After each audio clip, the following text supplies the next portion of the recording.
Hey, everybody. Welcome to the Cripescast. I'm your host, Charlie Barents. This is the podcast where we talk to people for and or from the Midwest, and we are brought to you by Jolly Good Soda.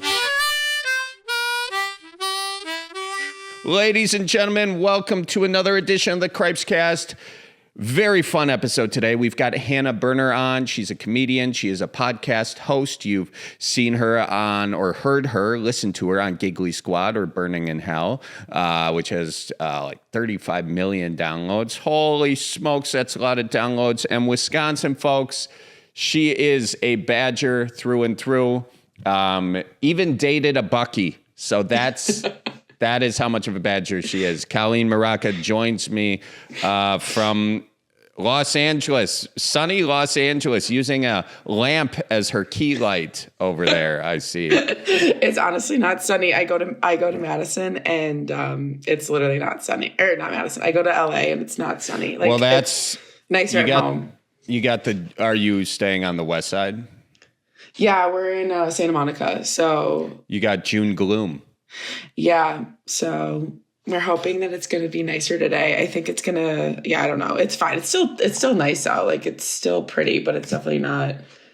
Yeah, I think it's better at home. We were looking at the forecast because my friends from Chicago are here too, and we're like, okay, it's nicer at home. So yeah. Well, you go into the valley, you'll find some sunshine. Go to Universal Studios or something like that. Yeah, I have a meeting there later today, so. Oh, good. Okay, cool. Yeah. Nice. But that was super funny, that podcast. I was like dying laughing at talking about Bucky. Like, yeah. Oh my gosh. Because you're also a UW grad and you can relate. Were you a big KK goer back in the day? Oh my gosh. Yeah, that's what I was going to chime in the chat. First of all, their grilled cheese is the best, like, especially after like a 10-hour game day there. Like, the best thing to order is their grilled cheese. And then my apartment senior year was across the street from the KK. And so we would have someone leave to go check the line to see if it's a problem. Yeah. And if it was like starting to form, we'd text, we'd be like, all right, like, troops are moving, we gotta go. And then one time I went and it was such a long line, like literally it was like 2 hours. It was so stupid why we were waiting. But we brought like a case of beer in line and we played drinking games in line. Oh, that's smart. That's a good way to not get into the bar, you know? Sorry, guys. Like, the bouncer just never saw you guys with... I mean, that's kind of genius, I guess, in a lot of ways. I really didn't go to the KK a whole lot. I was more on, like, the plaza side of life. You ever go to the plaza? That makes a lot of sense for you. Okay, that makes sense for me. So what you're saying is I don't appear to be that cool. I feel like the cool kids went to the KK. Honestly, like, yeah. Okay. Glad we got that established, but No. Colleen, I'm just kidding. Plaza was fun. I liked, there's this one up on the Capitol called Jenna's. Jenna's is great. Yeah. Yeah, I liked that one. The Tornado Room is sort of a supper club vibe, supper club feel. Yeah, and after I think like 10 o'clock, it's like half off steak or something. Yes, something great like that. And I made all my friends go there for my birthday, and they're like at 10 o'clock on a Tuesday, and it was like, it's half off. So steak's half off. We can pay full price or we can stay up late, ladies. Yeah. So a lot more Madison talk to come in this podcast.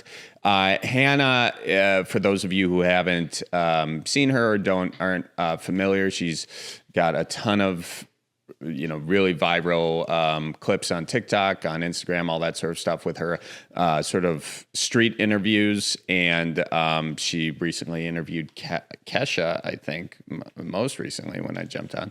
So she's got some bigger names there. And obviously her podcast, Crush, she does those live. And she also does stand-up comedy. She's coming to the Midwest. And you can find tickets for her at hannahberner.com. Highly recommend you see her out and about. She'll be in Milwaukee. I think she's coming back to Madison at the Barrymore. She's going to be in Milwaukee at the Paps.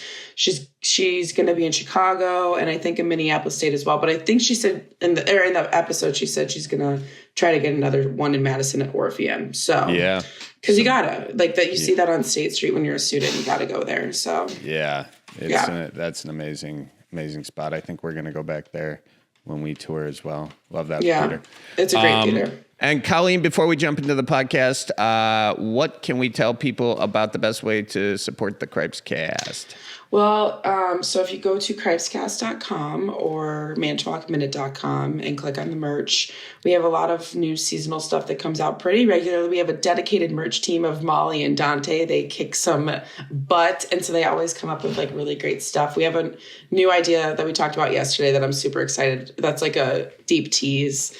Those will be out shortly, but in the meantime, we've got like cribbage boards, tell your folks I says hi shirts, watch out for deer shirts. The Supper Club one is a new one. I like the Supper Club one a lot. Yeah, that's fun. And I like the I Survive a Midwest Goodbye. It's kind of like I had a t-shirt in like the 5th grade that was like I survived the 5th grade. It reminds me of that. So yeah, I love that one. It's super cool. And then I love the drink shirts too. It's like a little reserved in the front, party in the back. And then it also teaches you how to make a Bloody Mary or an old fashioned. So lots of fun shirts and options there. There's a lot of like what Father's Day is coming up, summer birthdays, heck, even a wedding gift. Get them a good cribbage board. Everybody puts gifts on their registry. Get them a Wisconsin or an oak cribbage board. Oh, that's a good idea on how to stand out. No, that's actually like people want games. Like if you think about it, like I think for someone, last year I got someone just a bunch of their games on their registry. Get them a really nice, unique cribbage board. Which is handmade in Wisconsin, in Milwaukee, actually. Yeah. You can check that out. Cool. And you can just go and click on the merch section. And then also you can check out our Patreon, patreon.com/Charlie Barons to get behind the scenes, extended cuts, first look at tour dates, all that sort of stuff. Patreon.com/Charlie Barons. All right. Well, Colleen, if there's nothing else, let's get to the conversation with Hannah Berner. I like that headphone dangle.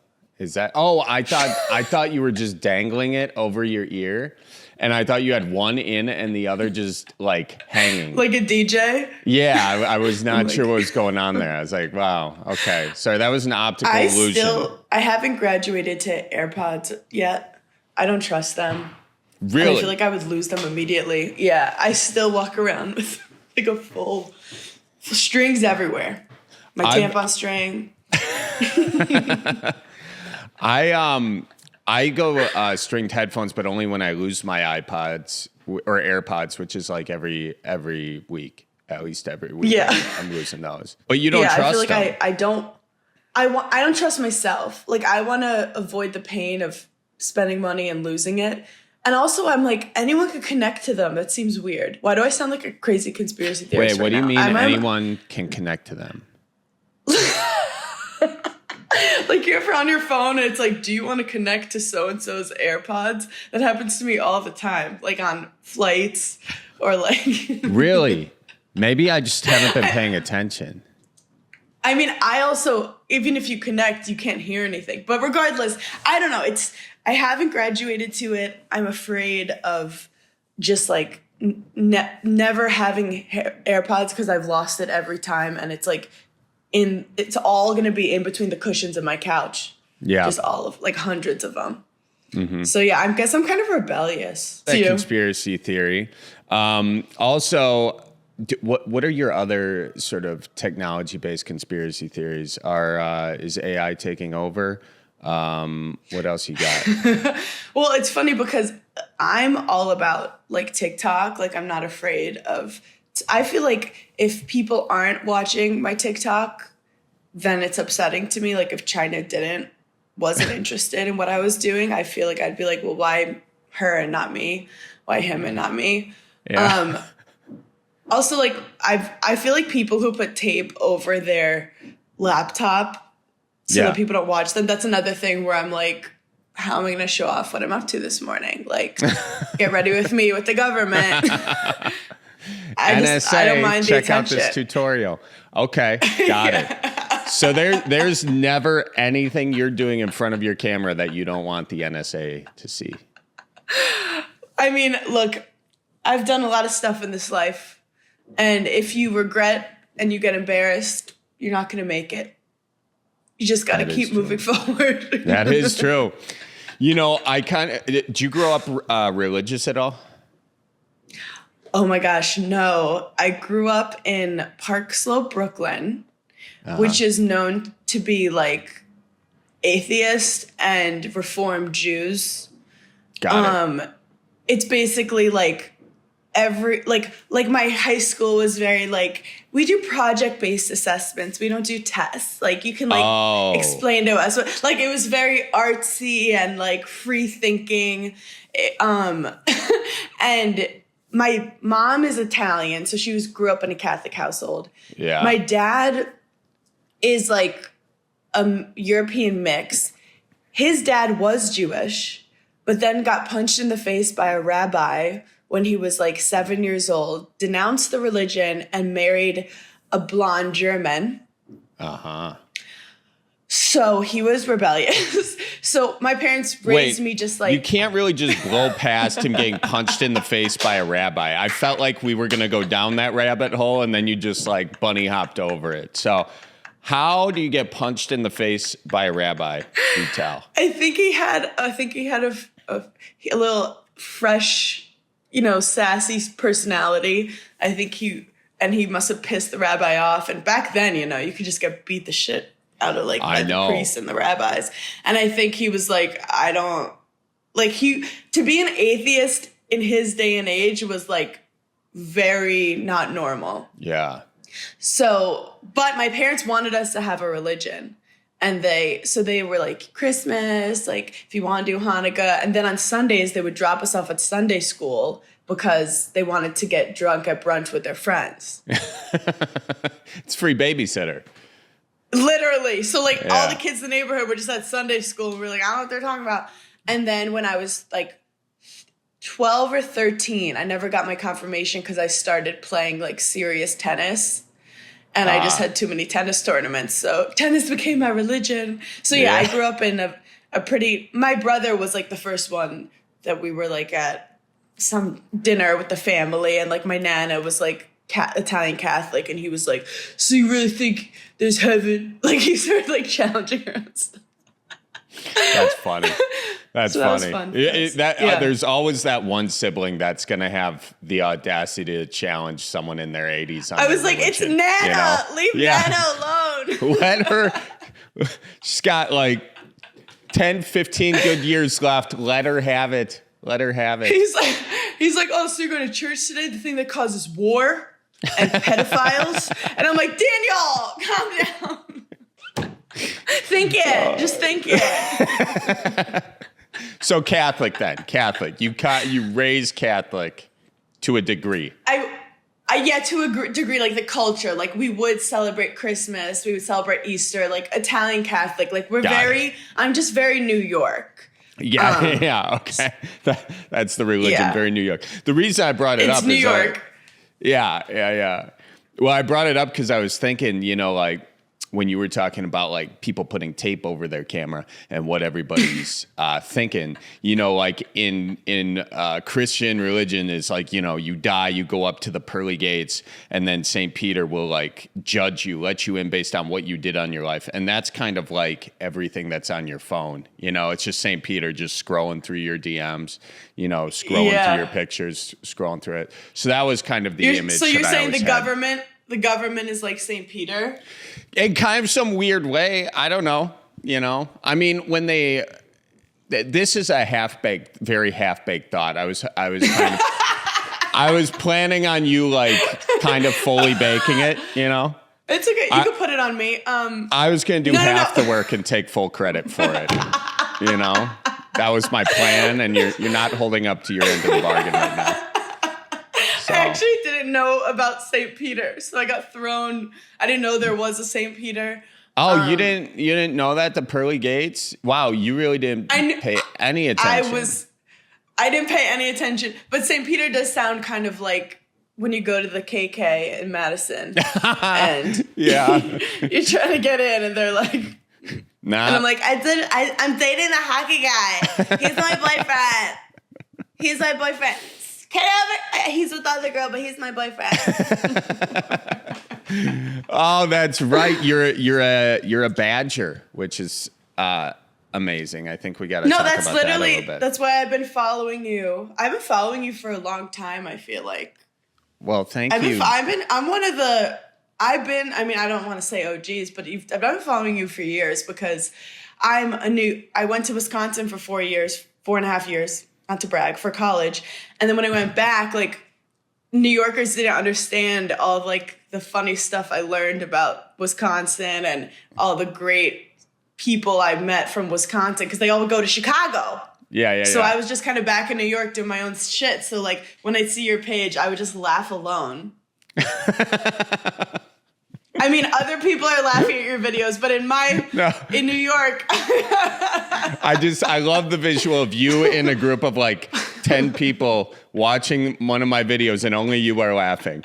That makes me feel so good about the whole thing. They would look but like, it's what are you laughing about? And I'm like, you won't get it. Like, you won't get it.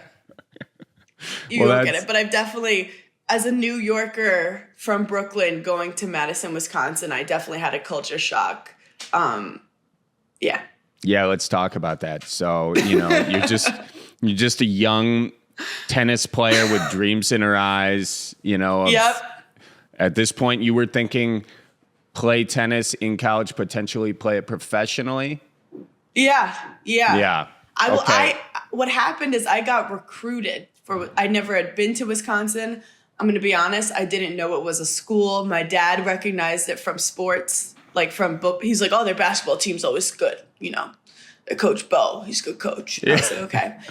But then when I talked to other people, they were like, Madison's the best school ever, the best school. So like everyone, there was a cult following around it that other schools didn't have, which was insane. So I went to the recruiting trip. I think I got mono on that trip, but it was a great trip. And then I got an offer and I was like, this is the school I want to go to. And then like, I thought, I've never been to the Midwest really. I spend a lot of time like in Florida or like just like hot cities where people play tennis. So I was just like, let's fucking go. And I had played a little professionally beforehand, but I was like, I definitely want to go to school and see how good I could get. I mean, going pro for tennis is like very difficult because you're an entrepreneur, if you're not ranked top 100, you're not like making a living. So I was like, I want to put my head down and focus on, 4 good years of school. And I happened to be a Badger. Yeah. And then I learned what that meant. And you got 4.5. So it all worked out. So you go there. So like, what was the first thing where you're like, I'm not in New York anymore. Not on the East Coast anymore. I first fell in love with the cheese curds. Like when I say I'm a foodie, I don't mean like fancy. Like I just want good fucking food. Local. I love that shit. I think I went somewhere around the Capitol and I realized that cheese curds was like a delicacy. Like there's so many different kinds. If you want like the like crispy fried, the melt in your mouth fried, the squeaky, like there's just so many. And I was fascinated by it. And then obviously the accent was sexy. In a Jeffrey Dahmer type of way. It was. Got it. Who does, I just remember them being like, the Midwest accent is what all the like reporters are. Like it's a very hard accent. I just remember I started dealing with some guys who were like, I have to go duck hunting in the morning. And I was like, like I'm from Brooklyn, New York. I've never even seen a gun. And I know it sounds weird. No one goes hunting. So I was like, duck hunting? Why are you killing ducks? They're like, I gotta wake up at 7 a.m. And I'm just like, why? Like it didn't make sense. And then everyone was just like, they love the Brewers, and they loved Aaron Rodgers as a god. Yeah. And when I was there, just like that. They said it like that. And when I was there, like the Packers won the Super Bowl. Yeah. So I was a full cheesehead. I got Lambeau leaped on by one of the Packers. I think it was Jones or something. He broke my nail. Like I was fully immersed in this culture of Wisconsin. You got your nail broken in a Lambeau leap. Yeah. Which nail? I think it was the middle, because he just came towards me. I don't know why I was trying to like catch him or like block myself. Like a huge sweaty dude is jumping on you. They don't talk about the logistics of it. I didn't want to just like break my nose, so I put my hand up. It just broke my nail. But that was pretty iconic. I'll send you the photos. There was, because like the college, the Badger photographer was there, and he knew who we were because we were on the tennis team. Most people didn't care, but he did. And he grabbed photos of the guy like jumping on us. So that's pretty iconic. I lived on Mifflin. My whole life was like getting into the KK, but really it was like a high school for me, because when you're an athlete at Wisconsin, you're kind of put in this like 2,000 person bubble of trying to survive like college sports.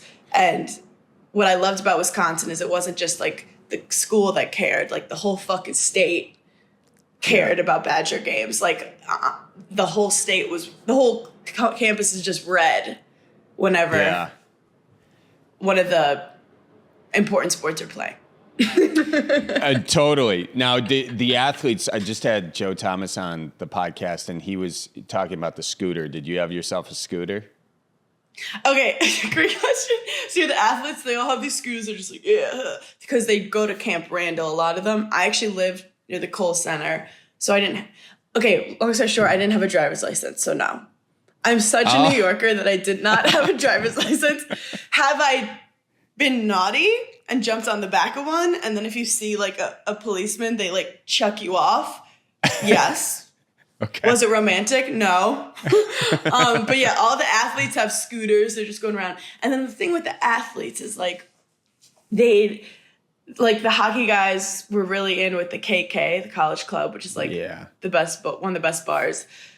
So they were the ones that get you into the bars. And like when I was a freshman, the tennis girls and the hockey guys spent a lot of time together because we both had Sundays off for some reason. We had like the similar schedule. And my mom had told me, because I'm not familiar with hockey guys. I'm from Brooklyn, New York. Yeah. She said, stay away from hockey guys. They have no teeth. They have STDs. And they're weirdly older than everyone because they went to a junior college beforehand. And the bitch was right. They're like 27. They don't even know what a major is. Very handsome. Very charming. I'm 18. Mm-hmm. So my friend was dating one, and they would like get us through the kitchen of the KK. It was the most Goodfellas style.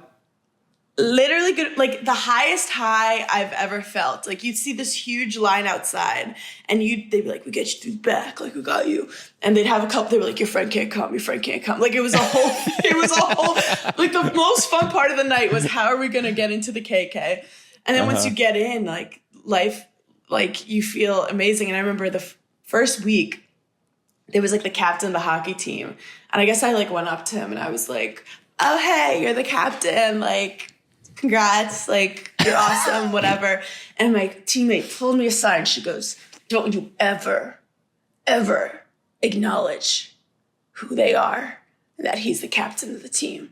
Wow. And I was like, and like from that moment on, it was like, she was like teaching me how to play the game of like the college athlete social like situation. Cause I was just like, he's a captain, that's awesome.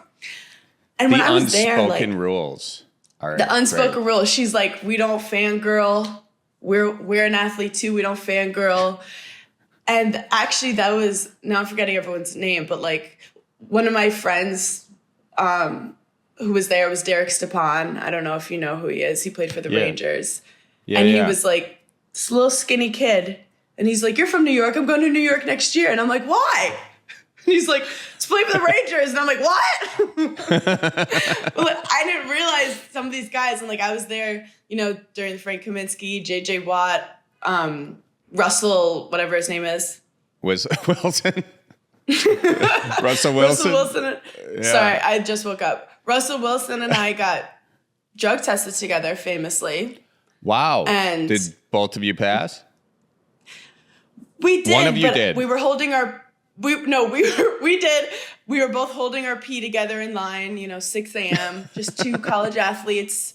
He looked over at me and I was dehydrated. I'll tell you that. And it wasn't something I was proud of. But at the time he was like married. He was like religious. He didn't party with any of the other guys. he was kind of like an adult where like everyone else was boys. But then he got divorced and married to Sierra. But at the time, he was like... That's right. I forgot very he got straight divorced. edge. Yeah. So yeah. I was there during a crazy time for sports at Wisconsin. Women's hockey won everything. Yeah. So like getting into the KK, for those who don't really know about the KK is kind of like this grungy underground bar that right next to all the frat houses, sorority houses, whatever. Yeah. And it's kind of like the Studio 54 of Madison in a way. It's a very Wisconsin Studio 54 to a degree. For sure. And I guess because the athletes love going there, it's this beautiful energy of like the athletes, the frat people. It's a little like high society of Wisconsin. And as you can imagine, it's pretty grungy. Yeah. Disgusting. So, and I do have to say, the second I turned 21, I had zero interest. It was the forbidden fruit. The second I turned 21, people were like, do you want to go to the KK? And I was like, you mean just walk in through the doors in the front? No. With my fucking ID? No. Like it just felt, we had this whole strategy where like they always had 2 security guards. So if we'd go through the front, you'd wait for them both to be busy and then you walk down the middle, but you have to walk with confidence. You have to walk like my adrenaline would be going so fast. And then the second you're in the sea of people, like you're safe. You run to the bathroom, you look at yourself, you're like, we did it. It was the rush. I got my ID stolen a couple times, but okay, now I'm just like rambling on. Tell me if you need me to stop because I obviously miss Madison. I'm enjoying this. So I dated a football guy for a bit. Okay. Very religious, very mad that I did not go to Bible study. Yeah, you were busy. I was busy. I was trying to get into the KK. Had you gone, you would know who St. Peter was. I'm just going to say, Yes, and then maybe this conversation would have been so much better. However, I did not understand that he was like praying before every game to like give guys concussions.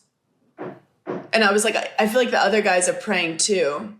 So like God has to choose between you. Anyway, I didn't understand it. And he was frustrated with me. It was cool that he was on ESPN, but he was like wearing a helmet. So whatever. And then when they lose the game, once he like lost the game for the team, like I was well, at least he didn't he made a mistake. And then I was like, I don't think I texted him for like 4 days. I was like, I'm going to let him simmer off.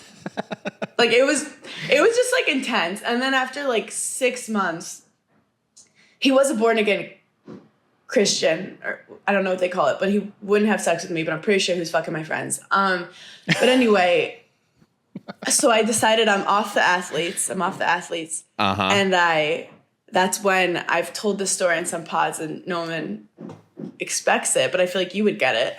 I started hooking up with a Bucky. Oh yeah, you did. Bucky's. Because Bucky's hot. Bucky is, I mean, Bucky can do so many push-ups.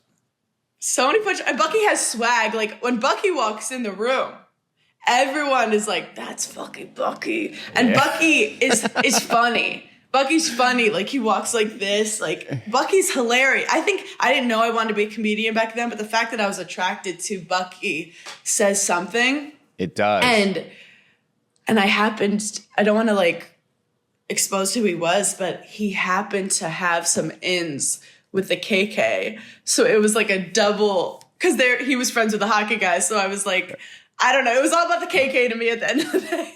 I just have this vision of you walking through the KK, like the KK kitchen with just Bucky, like full on Bucky, just guiding you by the hand. Yeah, in front of me in the crowd. I'm just like, don't look at me. Don't look at us. Everyone's like buying him drinks. And I'm like, babe, like, can we have some privacy? Can we go find a badger hole?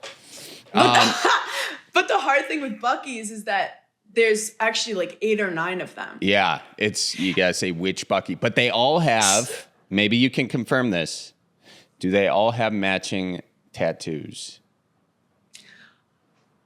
Actually, they do. Wow. They do, but I don't know if they're still doing it. I forget what it was. I remember it was stupid.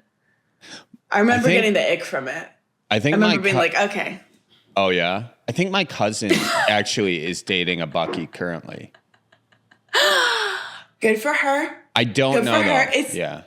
But it's very secretive. Like, they act like they're fucking Batman. They're like, you can't tell anyone who I become. Like, they really are so mysterious about it. And they're like, don't tell anyone who I am at the night. And I'm like, okay, you're at a charity ice cream event at night. Like, calm down. But there was like 9 of them. So when you see them, you wouldn't know if it was him or someone else. So I would like kind of like go up to it and be like see how he's acting. But he can't act weird. Like, they're very professional. So I wouldn't even know all the time if it was him or someone else. But you guys didn't have a sign. No. We were not that smart. Okay. We were mostly drunk. But it was fun. It was cool. But I did get too drunk at the KK once. And I thought he was obsessed with me. Like, I was like, he's so obsessed with me. I got so drunk. It was the beginning of the summer. I was living on Mifflin. I was like, this is gonna be the best summer of my life. And I said to him something when I got drunk, like, we should be together, but like, we don't have to be Facebook official, but like, we should be together. And I thought I was like gonna make his year. And then he ghosted me for like a week. And then I was like all upset. Like, I was like, should I go to the KK? Like, will he be there? It was like a whole drama, but it was like so college. Like, in my head, I'm like, I'm a catch. Like, this guy's so lucky. And then his head is probably like, I'm starting summer as Bucky, and I don't want this girl fucking hanging on to me at the KK every weekend. I'm like, you're not even a hockey player. So like, I literally was like. So what are the pros and the cons of dating a Bucky?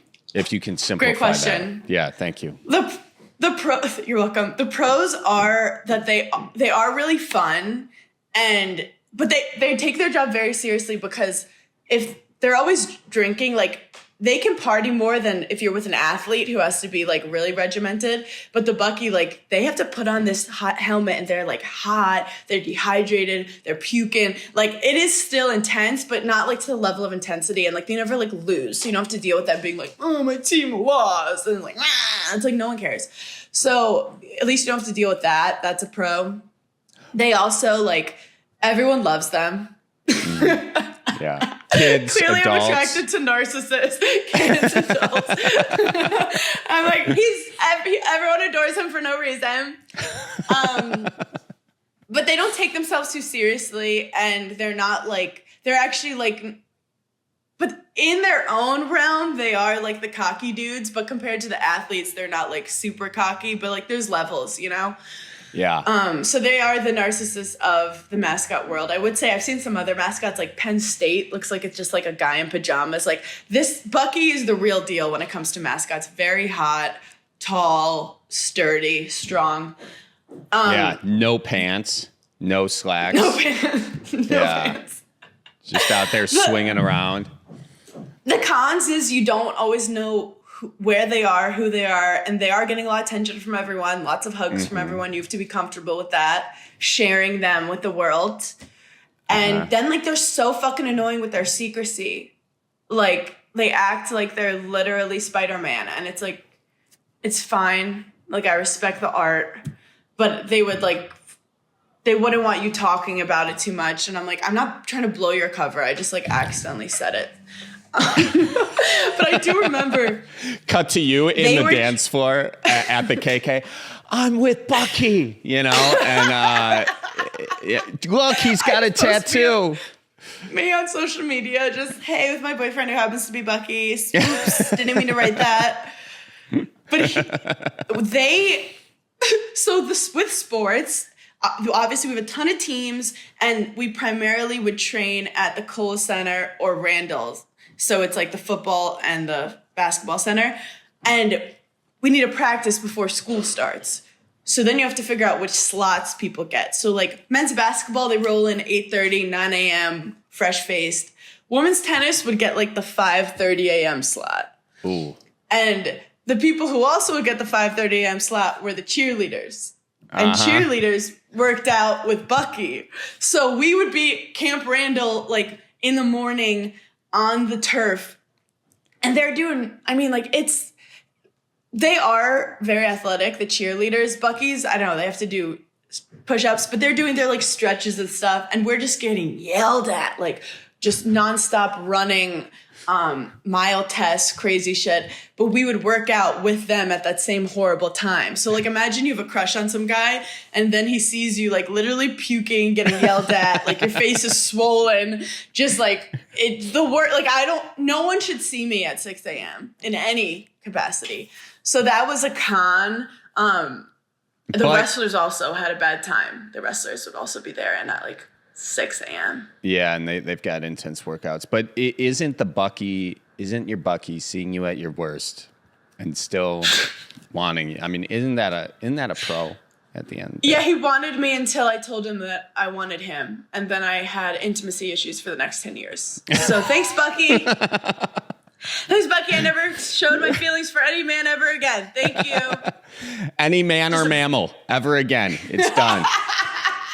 That's what you get. I was so bright-eyed and innocent. Like, you know, I was at the end of my freshman year, and I was just like, what an honor. I'm about to make this guy's night. Wow. And then whenever I'd see him on the TV, I'd be like, turn it off.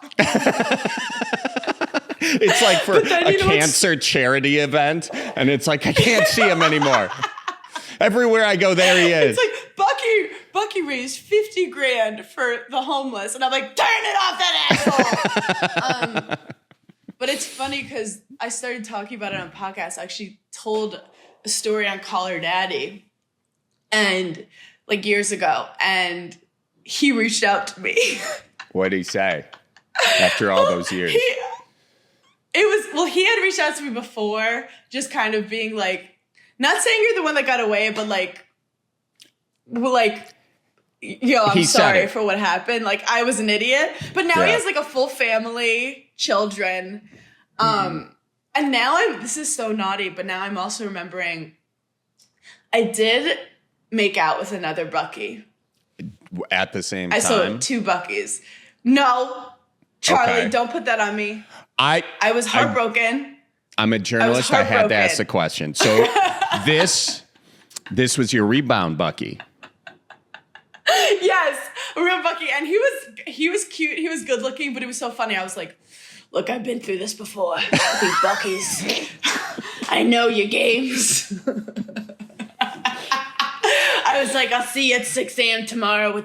Don't talk about the other Bucky. So I was like, oh no, they have a name for it. They have a name for the people who date Buckys. Does it rhyme with Buck? Yes. It could be Bucky fuckers. Bucky fuckies. Bucky fucky. I think it might. Is it a furry chaser? I don't know. They had a name for it. A furry they had a chaser. Name for it that wasn't.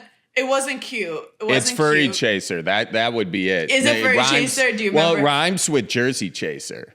So yes, it was furry chaser. Furry chaser. And we, as female athletes, we hated ever being called Jersey chasers because I'm like, this is just the pool of guys I have to choose from. This is who I see every day, from like the workouts to the studying to like every meeting. Like, this is the athlete. Also, like, it's hard to like know athletes and then like be with a guy who's like wearing a jersey of the athlete who's your friend. Like, I mean, we were all like annoying about that.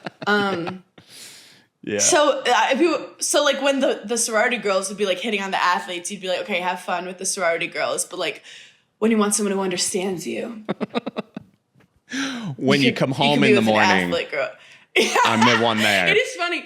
There were a lot of marriages though. A lot of like soccer guys who married softball girls, like a lot of marriages within the athlete community. They all love to get married around the Capitol. It was so beautiful. There'd be like horses. I don't fucking know, but I saw a lot of photos. Or they do that like engagement shoot on the Wisconsin turf of Camp Randall. Like, but they're announcing a baby and they're holding a football, being like, it's a boy.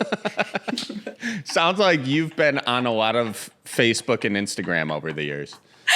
So it's crazy because I literally got to live the life like I was a Wisconsinite. Yeah. And then I just got jetted back to New York City, living in an apartment with like 7 walls to fit us all in downtown. And then I'd put on a Facebook post and I'd see all my friends married in Milwaukee.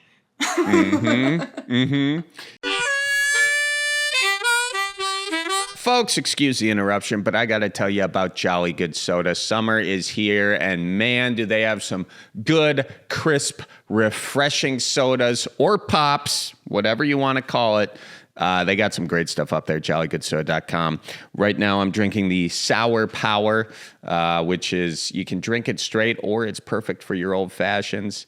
Loved their root beer. I grew up being a big root beer fan, and their root beer is stellar. They also have soaps and shirts and all of that at jollygoodsoda.com. If you're in Wisconsin, you can buy it pretty much anywhere you get your soda. If they don't have it, just ask the manager. But if you're outside Wisconsin, you can order jollygoodsoda.com. You know what we should do when I get back? We should put all of the soda. Have you ever done a garbage soda at like when you're like at a restaurant and you do all the different types of sodas? And you put them all into one? Yeah, we should make one like that. Like, that'd be good. Yeah, do mix and mingle. That's a good idea. Let's try that when we're back. I like that. There could be some really good mix and matches there. I don't think we should call it a garbage soda. That's what it's called. I didn't call it that, but... No, let's call it a recycling bin. A potluck. That's it. The Jolly Good Potluck. I love it. Yeah. That's a great idea. We'll do that. Yeah, I'm excited. When you get back in town, we'll make that happen. Okay. And ladies and gentlemen, I just want to shout out Fleet Farm as well. Do you think having that sweet green grass is a badge of honor here in the Midwest? Yes, it absolutely is. And Fleet Farm agrees. They have everything you need to make sure your grass is looking real slick. Okay, check out their huge selection of lawn care goods like grass seed, fertilizer, and mulch from top brands, and keep the grass in order with lawnmowers, trimmers, and blowers. Plus, you'll want to give your backyard a pop. So stop in there to the garden center and check out the shrubs, trees, plants, vegetables, and so much more. You'll have the best looking grass in the neighborhood after you stop over at the Fleet Farm, ladies and gentlemen. Check them out. They're around. Toss in your Google, head on over there. Get everything you need for your lawn care needs. The Fleet Farm. What's wrong? What are you laughing at with my Fleet Farm ad read there, Colleen? No, that was great. It's just the way that it's such a dad way of like making, I think you used it as a noun this time, but sometimes you use Google as a verb, and it just makes like the way that you talk about Google, like the Google, it just makes me laugh. Cool. I'm old, ladies and gentlemen. That's what she's trying to say. Yeah. And of course, if you do want to check out Cripescast.com, we've got merch up there, as we said at the beginning of the show. Also, patreon.com/Charlie Barons if you want behind the scenes tickets, all that sort of stuff. Check it out. And should we get back to the deal, Colleen? Let's do it. All right. Here's the rest of my conversation with Hannah Berner. You're doing tennis, you think you're going to go pro and do that whole thing, and then all of a sudden you just decide, no. Great question. So I really it's all I wanted to be since I was like 6 years old was to be a professional tennis player. And I was playing number 1 for Wisconsin, like things were going okay, but I had so much pressure on myself. I was always having like nervous breakdowns. Like I was just I didn't really like the competition. I think at the end of the day, I loved practicing. I was very athletic and naturally talented, but the actual game days gave me agita. Like I was always having diarrhea. I just did not, I would win a lot, but I was like miserable. But I wasn't at the maturity. A nervous poop. And I wasn't at the maturity to be like, just because you're good at something doesn't mean it's what you're meant to do. But my senior year was kind of the year that I was like, okay, if I pop off this year, I'll take a run on the pro tour. And I was doing well. And then right before Big Ten season, I got hit by a car. Oh, shit. How? It was 6 a.m. I was clearly not in the right mind. I was walking to workouts. And it's so funny when you walk to workouts at 6 a.m. because you just see people like coming home from the KK. You're like, hey. I had like a big hoodie on because it was like 0 degrees, and I had a big like fur thing. I couldn't see. And I lived right above the karaoke bar.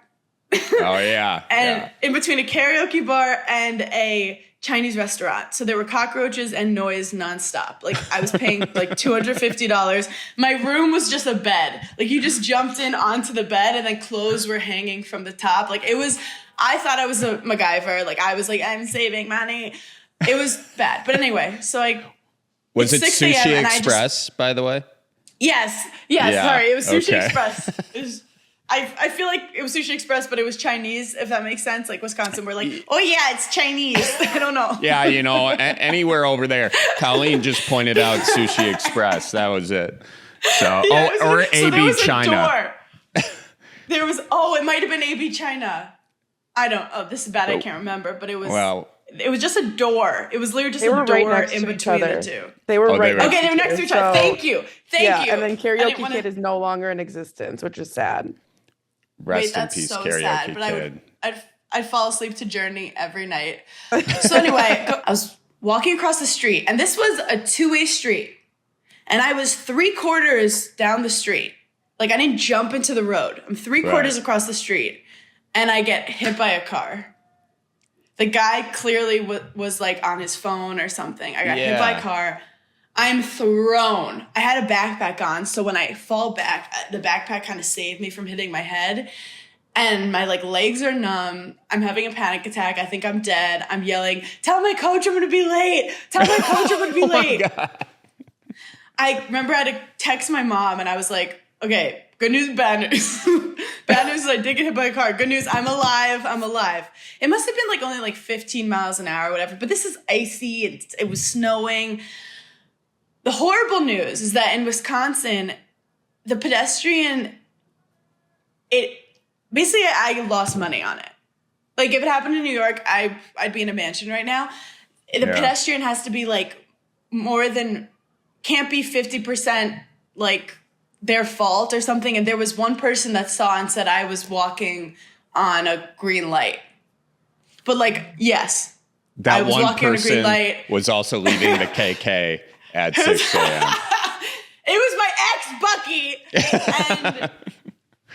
But I guess like honestly, the person didn't see me. I didn't see them. And it was 6 a.m. and I didn't think people were on the road. And I got hit. And they immediately took me to Camp Randall. They put my leg in like this ice compression thing. I had like the best people taking care of it. But then when Big Ten season started, I was like not my best. And then I ended up, I don't know if you know tennis, but I lost like 4 or 5 matches in 10-point tie breaks. And I remember having that moment where the universe really lets me know, because I'm a fighter. Like I'll stay in any situation too long, but the universe is very good in my life at like really fucking shit up to the point that I'm like, I hear you. Yeah. I hear you. I got hit by a car. I lost all these matches. I did not win Big Ten. I didn't win anything. And I was like, this is not what I'm meant to do. Yeah. So I started doing some sports broadcasting at Wisconsin in my final semester. If you Google Hannah Berner Badgers, you'll see me as like a 20-year-old. Like I did one of Frank Kaminsky's like top scoring games accidentally. It was like early in the season. They're like, who's this bitch doing this? But I learned how to video edit. And that's awesome. That's where I now know how to like edit videos from doing that. But I had this moment where they were like, we think you have potential, but you'd have to move to a really small market. Mm-hmm. And I was like, I had this like miss of New York, like where I was like, I just want to go back to my family and be back in like a big city. And I was like, I guess that dream's never going to happen. So then I went into sales, marketing. I hated all those jobs. And then at 25, I saw a video of me reporting for Wisconsin. And I was like, I want to get back on video. I just don't know how. And then in 2 years, I was like on TV. So it was like a crazy manifestation of like when you're meant to do something, like it moves smoothly. But when I'm doing stuff I'm not meant to do, it's a pain in my fucking ass. Yeah. So was that, first of all, was that journalism school or was that just a random class? as a tennis player, I wasn't allowed to go to journalism school because they had all these like labs and it would coincide with my practice. Like it really is athlete student. And I remember being so upset because I was a good student. Like I had straight A's and they treat a lot of the athletes like we were really dumb. And a lot of them were. My ex, the football player, he texted me the word isn't and spelled it ISINT. And it was an unfortunate moment in my life. And I looked past it and I wish I didn't. But a lot of them were dumb. But I was like, I want to go into journalism. Wisconsin is one of the top journalism schools. But they basically were like, you don't have the time for this. You're going to fail out. Our job is to make sure you don't fail out. So I was a communication arts rhetoric major. Nice. And I'll would say give you that the applause. I've used that degree. You were waiting for that. No, actually. it wasn't needed. It wasn't needed. Sorry. I didn't mean to. It was one of the athlete majors. Well, so that's cool. So that's where you got your start right there doing broadcast, and you saw that.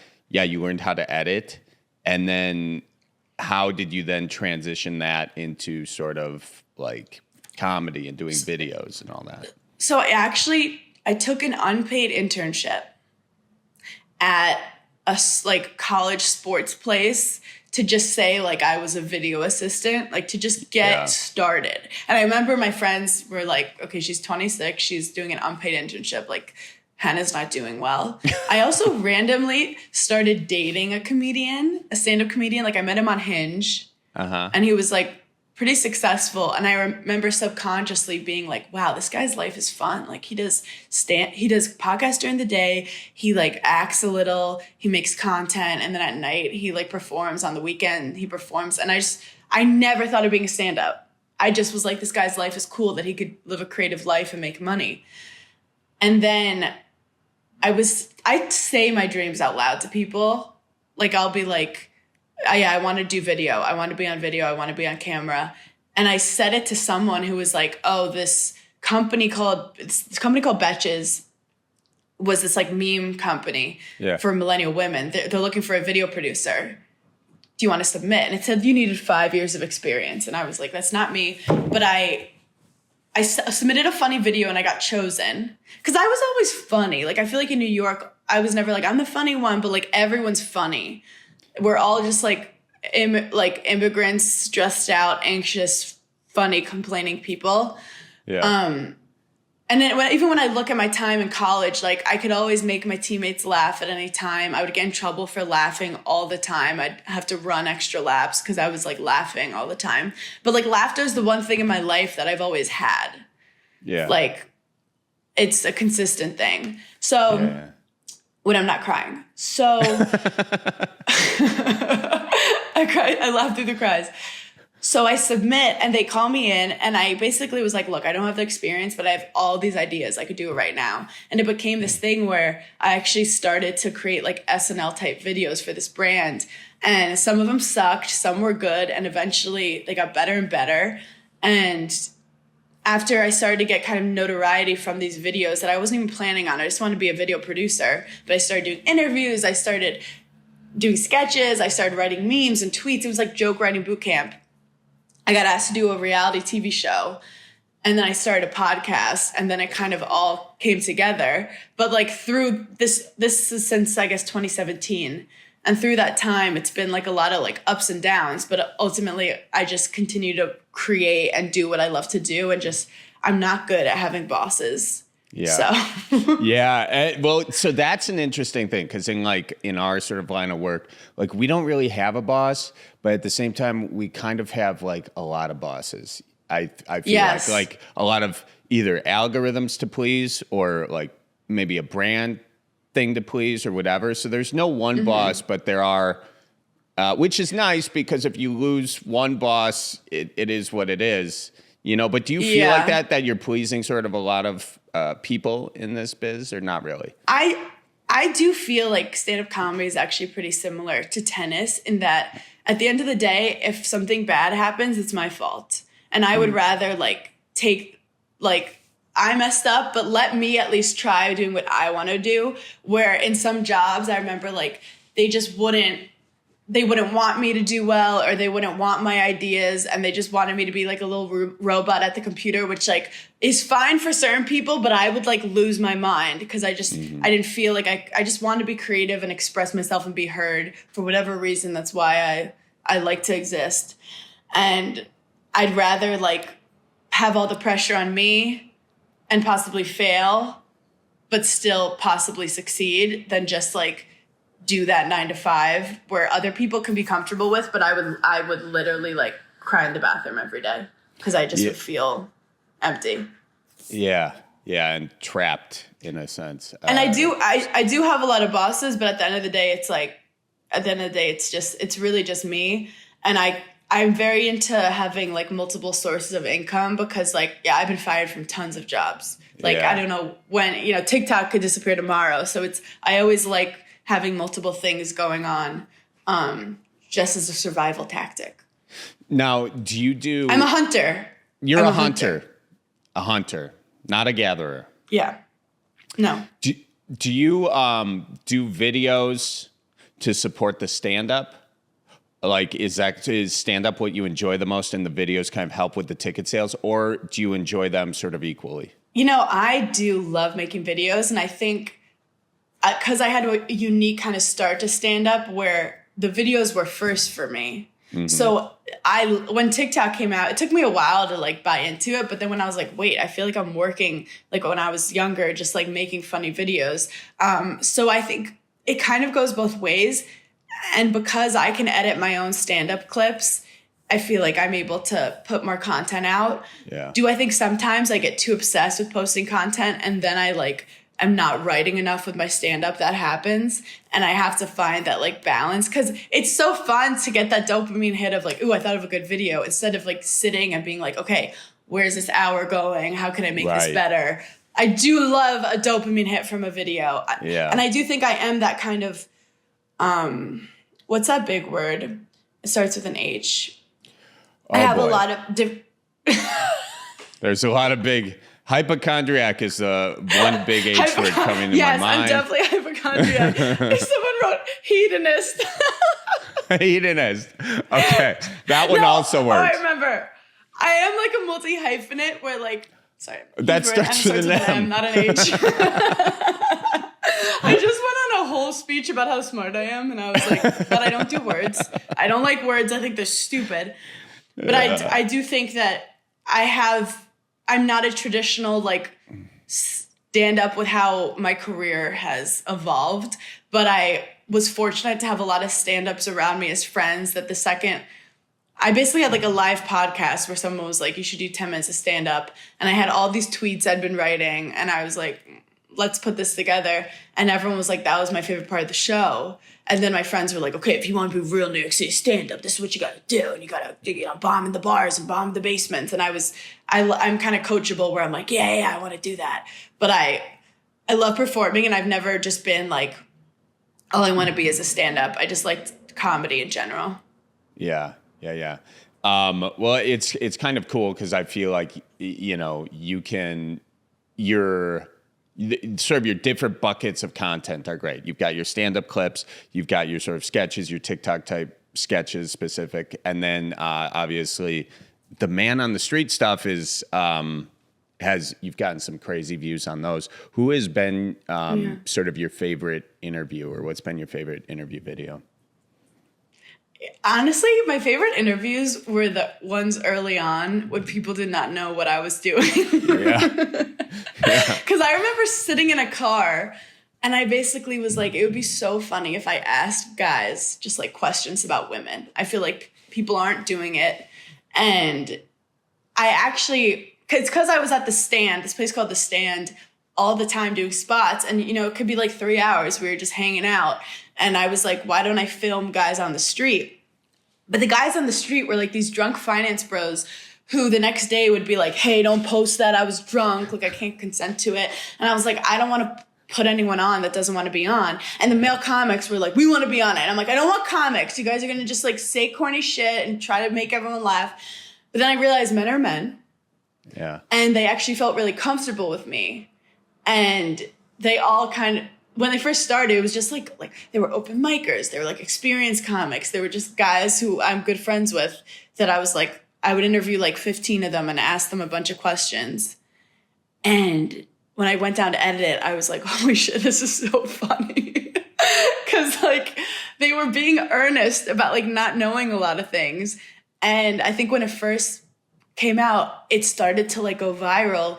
And some of these guys who'd been doing comedy for like 8 years and maybe like never got any recognition were like getting recognized on the street now. And I kind of felt like this was this amazing kind of community that was building of like men that don't know shit. And then we've added women, then celebrities want to get involved. So, but it really was a very organic thing where people were like, what are you doing outside?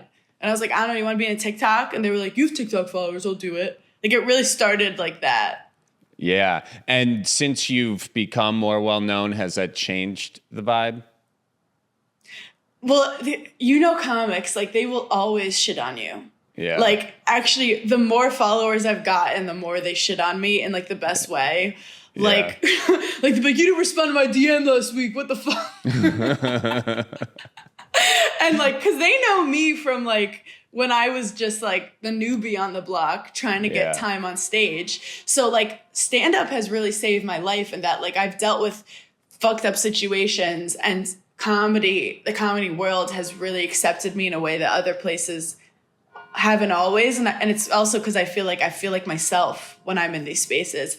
And I think because I was an athlete, I'm used to dealing with male-dominated spaces. So I can kind of find comfort in like being a woman in the stand-up space. And I feel like there's so many hilarious women that quit stand-up because it's not necessarily like the New York scene is not necessarily welcoming to like a new female comic trying to come up.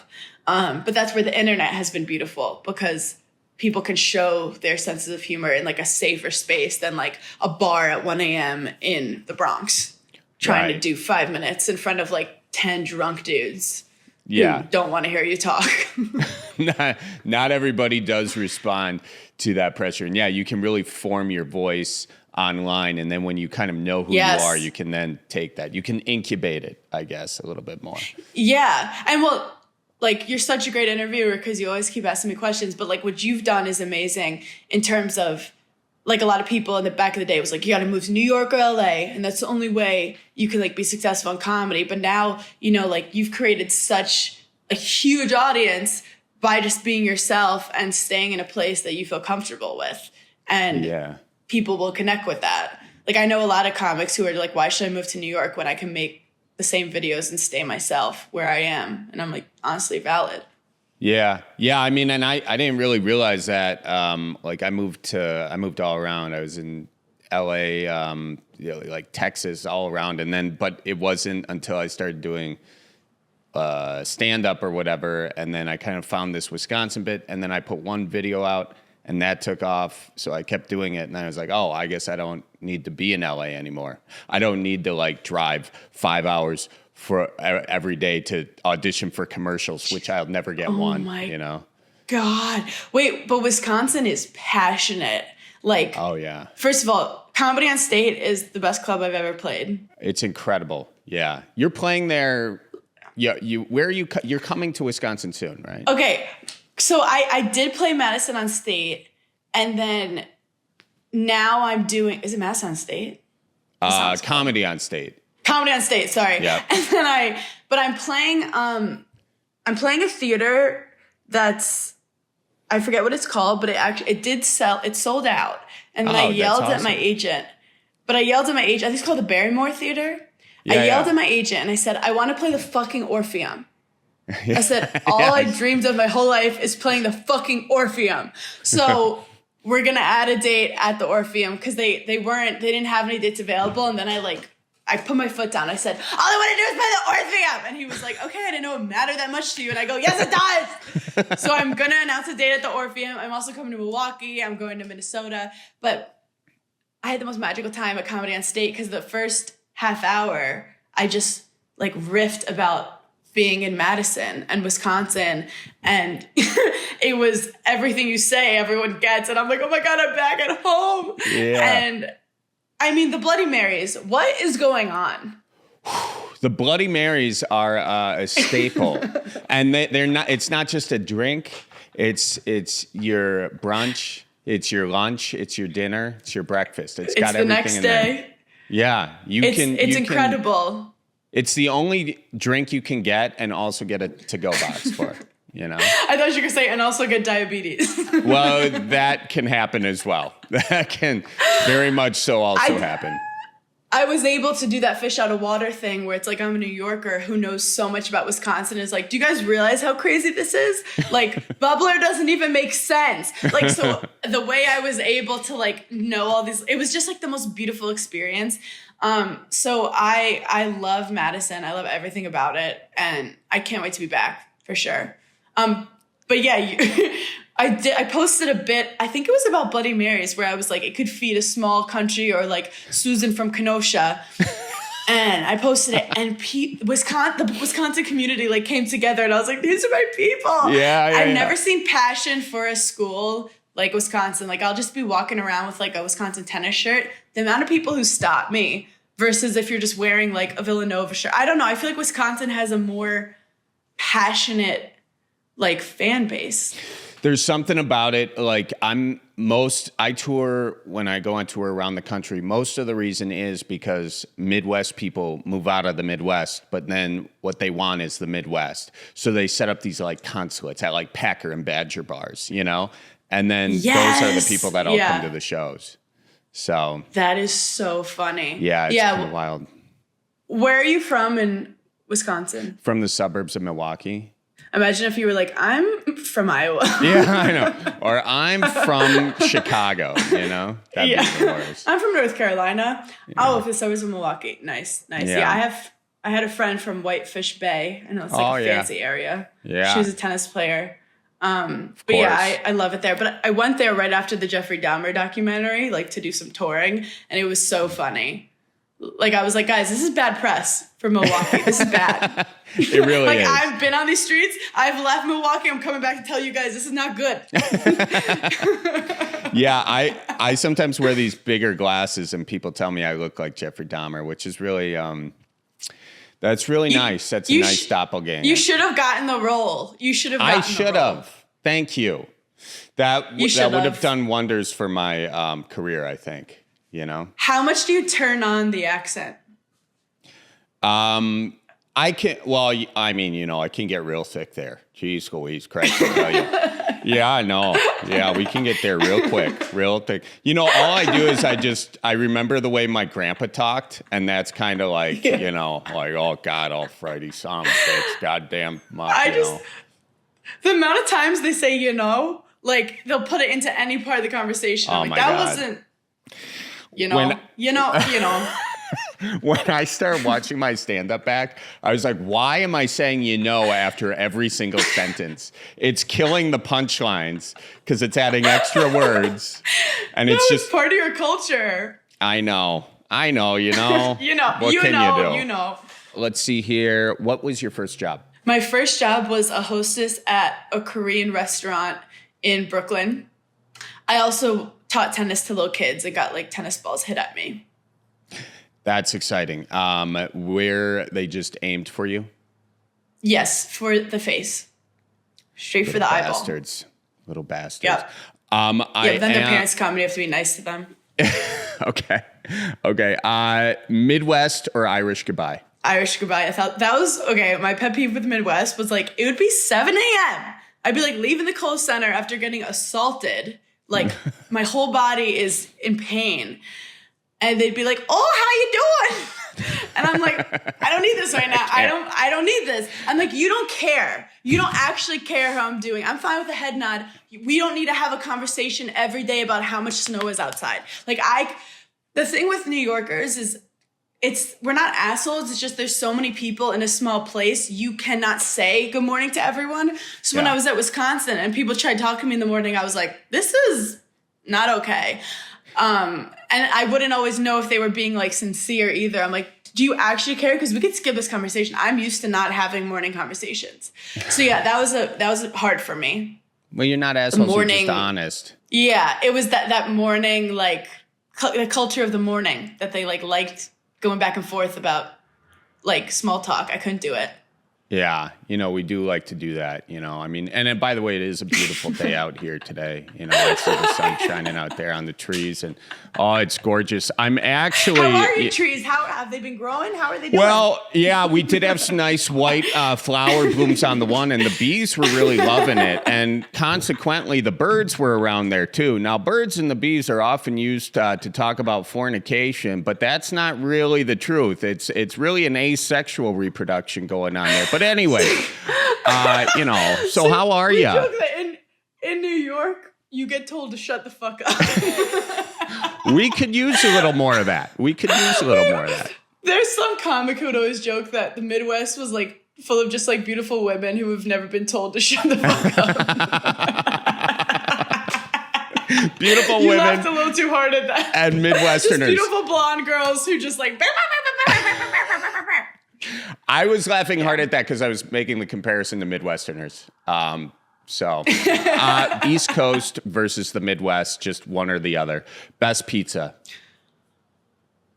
Okay, definitely the East Coast. However, Ian's macaroni and cheese pizza is up there. Thank you for the honorable mention. I'm sure it saved you many hangovers at your practice at 6 a.m. It's incredible. Yeah. Best bagels. In New York, guys, it's bagels are not just like normal bread that you squeeze together and you like put something on. The bagel game was not strong. However, like the cheese and the milk was superior. Okay, thank you for giving props where props are due. And this is going to go right into the next one, best cheese.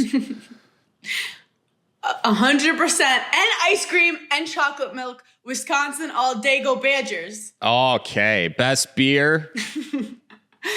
Wisconsin. Best manners. Spotted cow. Best manners is Wisconsin. They're also, I don't know if you found the crowds, like they're really good laughers, like just great laughers. Midwest has some great, they'll give you a polite chuckle. That's what I was going to say. I feel like it's more consistent laughs in the Midwest. They'll give you everything. Where like the East Coast, they'll give you the huge ones, but they're not going to give you anything for free. No, you got to earn it there. I'm very used to not earning it, I'm very used to being like, you guys will politely laugh at this, won't you?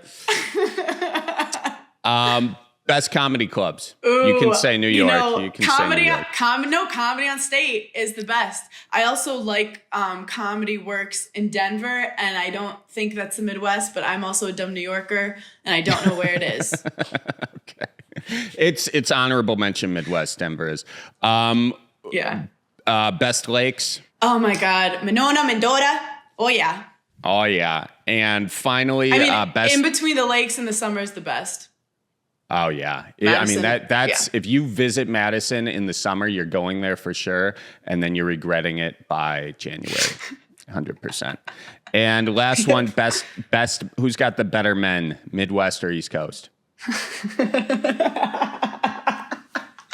Okay, the Midwest, they are corn-fed. They are sturdy. They are strong. Yeah. I would say they're more handsome on the Midwest, but they also thought that I was like exotic, and they thought I was like crazy. So I feel like New York men understood me, where Midwest guys literally thought I was like an exotic rare breed because I was like half Italian and they never saw a Jew before. And I was like, I'm not even Jewish. A Jewish guy wouldn't marry me. I have like 20% Jew in me. And I think my personality and my style was like a little much for them. Yeah. So like, I feel like I liked them, but they were like, okay, we're not going to marry you. Yeah. Well, yeah, we'll invite you to the party, it'll be nice. We'll date you, but then come summer, we're just going to cut bait right there. That's how come summer, I'm on the lake. I'm hunting. Yeah. I don't need your little New York jokes. Got to get up to duck hunt and all that, So, Well, glad to hear it. I think we'll go with East Coast then on that. That's what it's seeming. But hey, I do have family in Indiana, and I visit a lot, and I have friends still in Wisconsin. So it is my second home. Absolutely. And you're coming back to the Orpheum, which will be great. People can look out for those tickets. And where can they find tickets for all your other shows coming up in the Midwest and everywhere? HannahBerner.com and everywhere else. HannahBerner.com. I'm going to be in Milwaukee. I'm coming to Chicago. Oh, coming nice. To Chicago. Where are you playing in Very Chicago? excited about that. I think the Vic. The Vic's great. Nice. The Vic. Okay. I've never played it before. I'm like newly starting to do theaters because previously I was at Zany's, Rosemont and stuff. So yeah, the Vic, it's going down. And yeah, listen to my podcast, Giggly Squad Burning in Hell, and follow me on social media at Hannah Berner. Awesome. Well, this has been an honor. I'm a huge fan of you, and I really appreciate you coming on, taking the time, and going over. Thank you so much. Thank you. I mean, my day's ruined, but thank you. Well, you know, you've yet to experience the Midwest goodbye, so you got about 10 more minutes left on this sucker. All right. No, I'm fine. My next thing is at 1. No, Charlie, thank you so much. This was so fun. I literally love talking about Wisconsin. I could do it all day. Awesome. Thank you. Appreciate you. Watch Bye. for deer. Bye-bye. All right, huge thanks to Hannah for coming on the Cripescast, staying a little longer to chit-chat with us. You can check out all of her stuff at hannahberner.com/shows if you're looking to see her on tour, or just at Hannah Berner on IG, at Hannah_Berner on TikTok. You can see all those videos that we were talking in this podcast. Really recommend you follow her. Super, super funny. And yeah, Colleen, what else? Anything else we got cooking? As far as Hannah goes, she has 2 podcasts. Giggly Squad has tour stuff too. So like if you go to her site and you're familiar with her on that with Paige, then you can just like, it takes you to their tour. So she's got a couple tours going on right now. Check that out. And then as far as I'm concerned for us, I don't know. Patreon, we have already talked about. And what guests do we have coming up? Oh, I don't know if you saw my text, but the Brothers Barons episode is so funny.